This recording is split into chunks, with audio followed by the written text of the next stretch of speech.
Leaving Sorrento and travelling along the southern coast of the Sorrantine peninsula is a dramatic drive known as the Amalfi Coast. The roads wind precariously around the cliffs which rise high from the Tyrrhenian Sea below.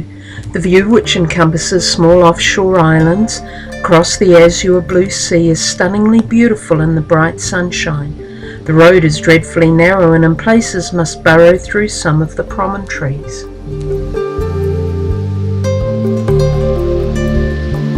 Locals live in houses adroitly snuggled into the cliffs.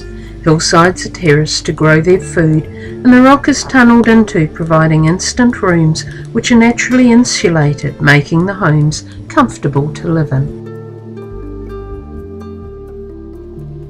The first town is that of Positano, a thriving port until the 16th and 17th century. With its demise, about half the population had left by the middle of the 19th century, mostly for Australia. Positano has featured in stories written by authors such as John Steinbeck and William James. It also features prominently in scenes of the film Under the Tuscan Sun.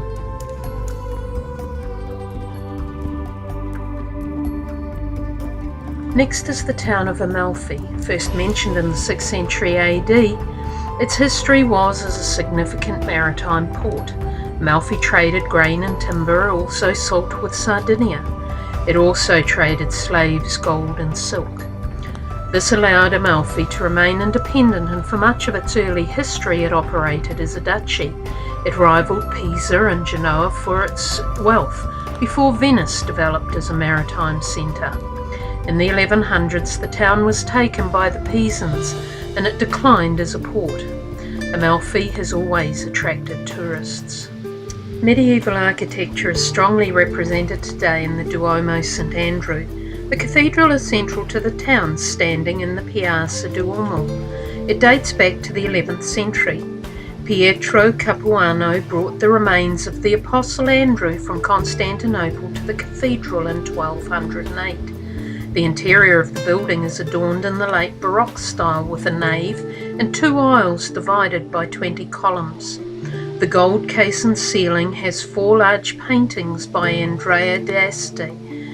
They depict the flagellation of St Andrew, the miracle of manna, the crucifixion of St Andrew and the saint on the cross. Many stunning relics and artefacts are on display. The town is famous for limoncello and handmade paper known as bambughina. Above Amalfi, the small town of Ravello somehow clings to the steep slopes of Dragon Hill. It is here in the church of San Pantaleone that the blood of its patron saint liquefies each May and August. Salerno is the most northeastern town on the Amalfi Coast. Historically, it has been the centre of learning, culture and art in Italy. It boasts being the first place in the world to have a medical university. In 1694, the city was struck by several catastrophic earthquakes and plagues. It was then ruled over by the Spanish until the 18th century, when it came under Napoleonic rule.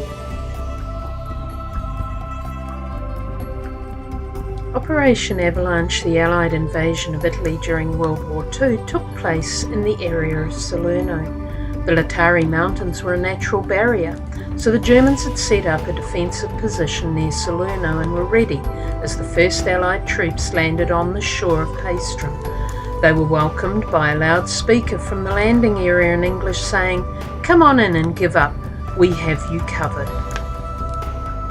The Allies attacked nonetheless. It took 13 days, with the Germans proving capable combatants, to secure the beachhead at Salerno and begin the move to Naples.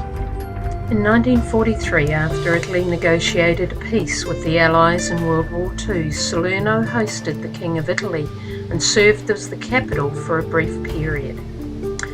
The Cathedral of San Matteo was built in 1080 and restored in 1768 and 1945. Under the chapel in the crypt is the tomb of the Apostle Matthew, brought to Salerno in 954 AD. Pope Gregory VII, also known as Hildebrand, is buried here, having died in the castle of Salerno in 1085, where he was living in exile from Henry IV.